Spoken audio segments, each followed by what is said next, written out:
Roundtable Drive. We're on the south slopes of the Uinta Mountains.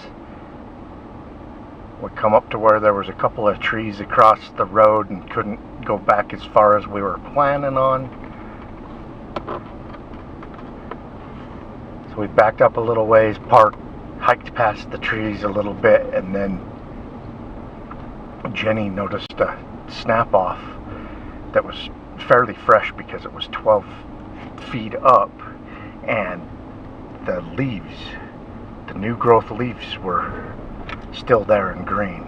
So hasn't been snapped very long. Jenny starts looking for tracks underneath it, and we find 17-inch tracks, and we followed them off into the forest and found more snap-offs and suspect structures, relocated trees and everything. Beaver pond. Beaver pond off to the left.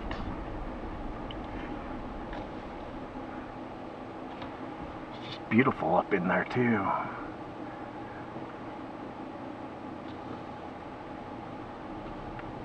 So we documented several Bigfoot shaped tracks, 17 inches long, and at the toe splay, some of them were about 8 inches and some of them were about 8.5 inches, showing that it splays the toes out more or less for whatever reason when it's moving through the forest. Yes, this looks Bigfoot shaped, folks, and it goes clear back to the heel here, and it's 17. What's compelling to me about it, look at the big toe, and this is fresh. The grass is still squished down in there. You know, this is probably within 24 hours, and that's the big toe, and it goes over to here. I mean, that is deep. It comes around here, and I can see the edge right here. Let's see how wide it is. At the toe splay, it's about 7.5 inches wide, and at the heel, before it starts tapering back, I'm getting about 5.5 inches wide right there. But that's looks Bigfoot shaped. I wonder if he stopped right there. Where would his other foot have been? In the water. Or on these, or smashed that log. Yeah. Zoom in on that for you. Look up at those toes. That is Bigfoot shaped. Not saying Bigfoot stepped right there and got a drink. Oh, here's his other track. He stepped right there too. This part, he smushed into the edge there. The other part would have been out there. Maybe he was just catching flies. Yeah.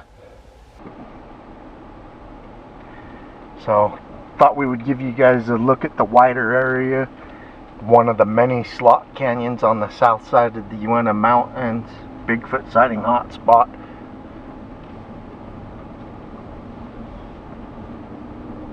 And I hope you guys don't mind long gaps in the conversation, because we're scanning the woods for wildlife and anything Bigfooty. Yeah, Jenny and I hiked out and started to leave after we started hearing thunder and the storm clouds coming in. And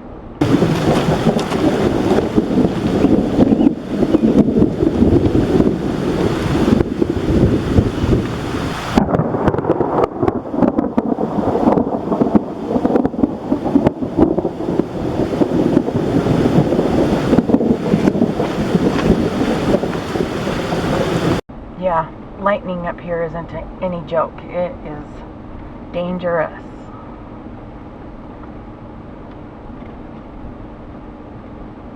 The structures that we were finding were pretty interesting though, because a couple of the logs, they were really big and heavy. long also. And really long ones. And they've been pulled out of the ground. Yep, there were some of the biggest ones looked like they'd been yanked out of the ground, and then there's others that you could tell were snapped and relocated. Guy on the motorcycle, he's gonna be disappointed when he comes up to the 2 trees across the road. Him being on a motorcycle, he might be able to walk his bike through the woods and get around them if he feels like he wants to go any further than that. Jenny and I don't have a chainsaw in the car, so that's as far as we were able to drive. We don't even have our cruddy hatchet, which we've had to use.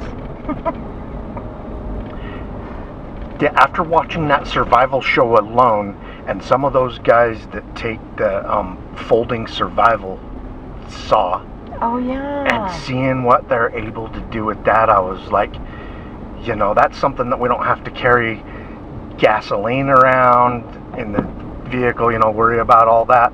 I'm gonna get one and keep it in here for survival situations. And, you know, what if the trees come across the road when we're in somewhere like there, and that's your only way back out? Well, that's happened to us before. And we had a dull hatchet, and me, Mike, Jenny, and Shannon, we camped the night back in there, and on the way out, big old tree across the road, so we took turns with the dull hatchet, and we were 3/4 of the way through, and then we tied a rope to the back of the Jeep and yanked on it, and we were able to snap the rest of it and make just barely enough room to get past in that with that narrow Jeep. So dumb. Yep, so happy we didn't have to wait for someone with a chainsaw, because who knows if and when that would have happened. Yeah.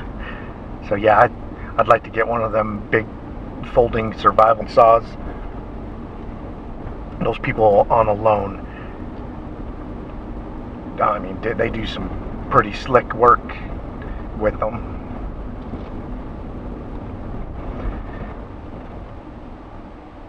If they're consistently sawing logs that are thicker than the one that we had to chop through with the dull hatchet.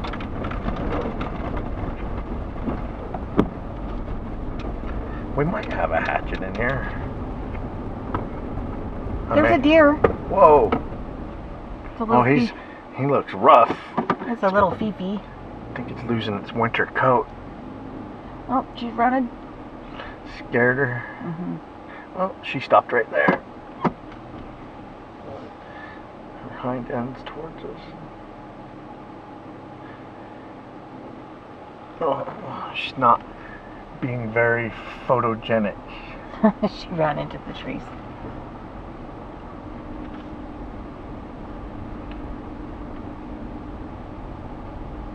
Yeah, there's moose and elk and deer here. We saw moose scat and elk scat today. We filmed and took pictures of a moose just a couple of days ago in the Wasatch Mountains. That's not too far from here. The Uinta Mountains and the Wasatch Mountains actually come together.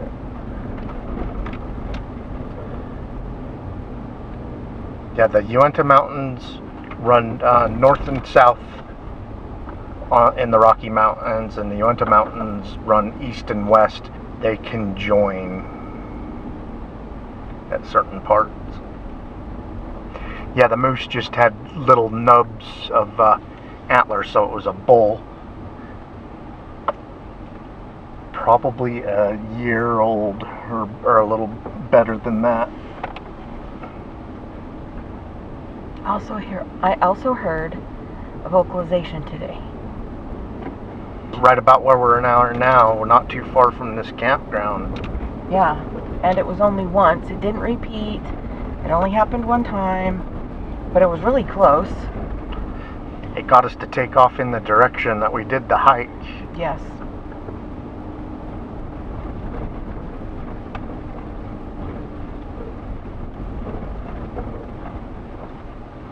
Yeah, one of the reasons we come back here today is because even though it's a Bigfoot's hotspot, and that's generally what we're always looking for, over the winter, the off season, a woman sent me a photo of this creepy alien brownish brownish black figure that they got like 3 or 4 snapshots with it, zooming in with their cell phone. I think they did a wonderful job for the situation. So we come back looking. We wanted to see, does somebody have a sophisticated looking scarecrow statue? What was up there? It's definitely a humanoid, and it doesn't look human. It looks more like a freaking alien or something.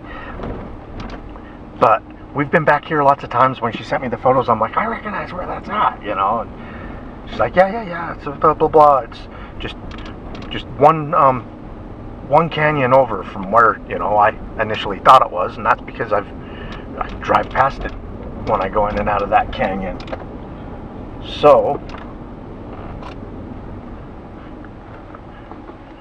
I just wanted to come and verify that there was nothing there, and there's nothing there. Me and Jenny couldn't find anything up on those foothill mountain lines, and we scoured them all.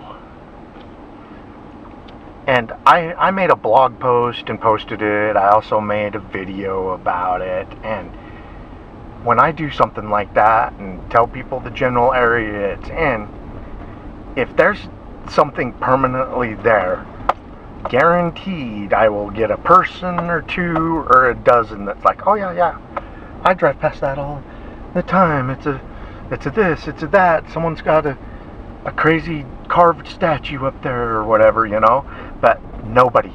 It's been crickets.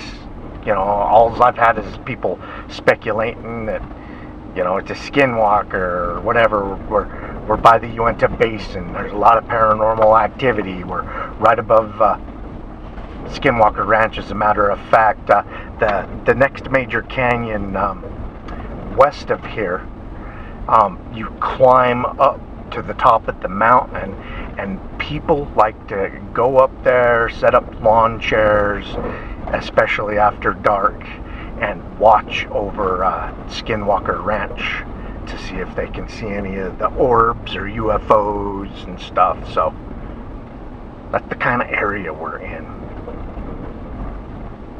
So anyways, we couldn't find anything on those foothill mountains. And it was pretty easy to find the spot because they're fire damaged up at the top. And we found the fire damage, and we scanned every single one of the ridge lines where the fire damage is, and there's no sophisticated alien looking scarecrows or there's no statues up there. Nothing. Yeah, so whatever she took pictures of that day left the area. It's creepy. Yeah, I don't know what it is.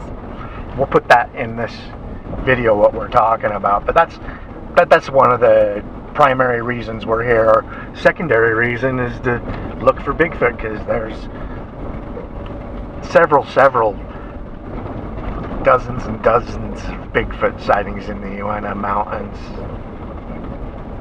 all over the place, long history of them. And we come up here and we didn't find the alien, but we found plenty of Bigfoot evidence. I'm glad we didn't find that. Well, we just wanted to verify that it was not an inanimate object that someone had put up on one of the ridge lines.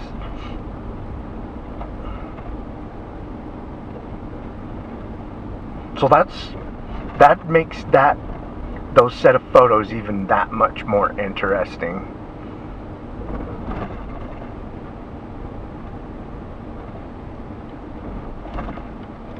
Neither beaver. There's another beaver pond. We have come to find that there's a lot of Bigfoot sighting reports around the beaver pond areas. Perhaps Bigfoot likes the habitat that it creates, just like all the other animals. Maybe Bigfoot eats the beavers. That would stink. Lots of times there'll be a lot of trapped fish in the beaver ponds, and the beaver pond isn't that deep. You can wade out, and maybe he's good at snatching them. The little creeks that come in and out of the beaver ponds, that's a place that cutthroat trout likes to spawn. And spawning fish usually get in very shallow water. Really makes them easier to catch. Yeah, I've caught spawning fish with my hands. Yeah, when I was a kid, me and some friends and my brothers, we caught a few dozen carp that were spawning up a slough. For fun, we chucked as many of them up on shore as we could, counted them up, kind of like a contest who could do it, and they're really hardy fish. So after about 20 minutes of doing it, and they were like, okay, let's see who won, and we counted them all up, and then we chucked them all back in the slough.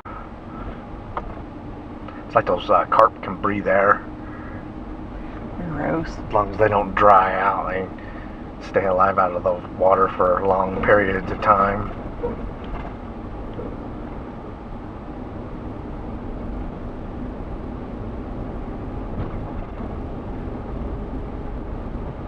A handful of kids can do that with spawning fish. Think a creature with a big old mitt and has the dexterity of a Sasquatch, I think he's eating good in a spawning area. There's still some snow left up there. You see some snow? There was some snow patches up there. Oh, I see a little bit of snow on the face of that cliff over there. Yep, I see it. Oh, I see spots over there too. There's a big old cave right there. I bet bats are the only thing that live in that. That would be hard to get to. Jenny and I, well, actually it was Jenny. We were in the Snake River Valley near, it's called Niagara Springs. We were in there following up on some Dogman Bigfoot sightings, and so one of the things we like to do is glass ridge lines, and we also like to zoom in with the camera on caves. And Jenny zoomed clear up in on this cave, focused on the cave for a little while, zoomed out, and there's a bobcat up there. In it. Or I think it was an owl. Jenny thinks it's a bobcat. I think it's an owl. But it's staring down at us. And of course, that teeny little viewfinder with the sun glare and all that, you just can't see what's going on. So Jenny didn't see it when she was filming it. But when I got home and started going through footage, I'm like, oh my gosh, there's a head with big old ears, blah, blah, blah, blah, watching us. I'll put that in there too. And you guys can decide. Yeah, you can. You guys can decide. Bobcat, owl, Dogman. That's what we were there for. Was Dogman. It's not Dogman. Or other. I think its textures look like feathers. I think it was a barn owl or something in there hunting. Yeah, it's got a gray face, and then it's either got a black nose or a black beak, and it's got pointy black ears. I feel like when I see it turn, it looks like the texture of feathers, but I don't know. You guys can decide for yourselves. It kind of does, but people that have commented on that, they've said all kinds of things, including bobcat, owl, wolf, dogman, coyote. Oh, I got some good pictures and a video of a coyote the other day. A real healthy looking one. Nice color and everything. He was very photogenic for me. Yeah. He seemed a little too comfortable in my presence, and then at the end, after I got done filming and started snatching pictures, he opened his mouth really weird and awkwardly and arched his back real in a creepy manner, and I think he was showing his discomfort with me. Maybe he was yawning and stretching. It wasn't a stretch. He like arched his back taking photos at that point in time, but I got a photo of him in that pose.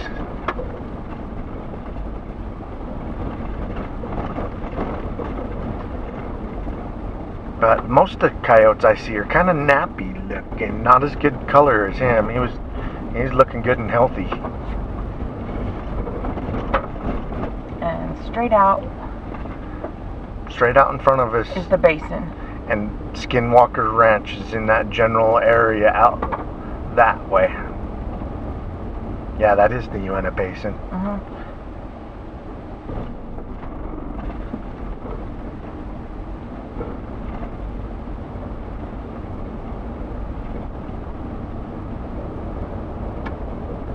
We found wild horses in the Great Basin last month, which I did not know existed. Yep, we found a couple of families of them. They were cute. They had babies. Yeah. Beautiful horses. I'll make sure I show you guys some of those photos or videos. The mama and the baby both had lightning markings on their necks. White lightnings. Their collar of white color there was kind of similar. It was neat.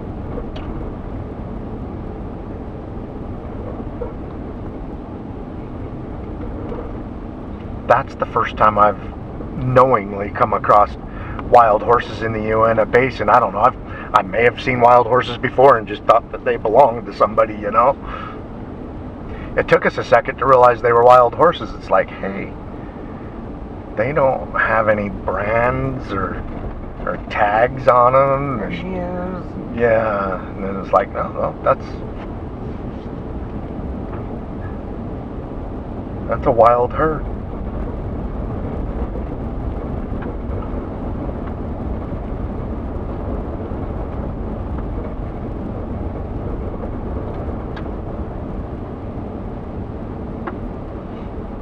Okay, we scanned all the ridge lines that had fire damage in this area on the way in, and we're going to do it on the way out also. However, we kept stopping and zooming in and scanning with the camera, and I'm confident that there is not a statue or anything like that on any of them. I hope you guys enjoyed. Hope you liked our dirt road roundtable drive. We decided to do one real quick since less than an hour ago we found all that Bigfoot style evidence. Not saying it was Bigfoot, but it's Suspect.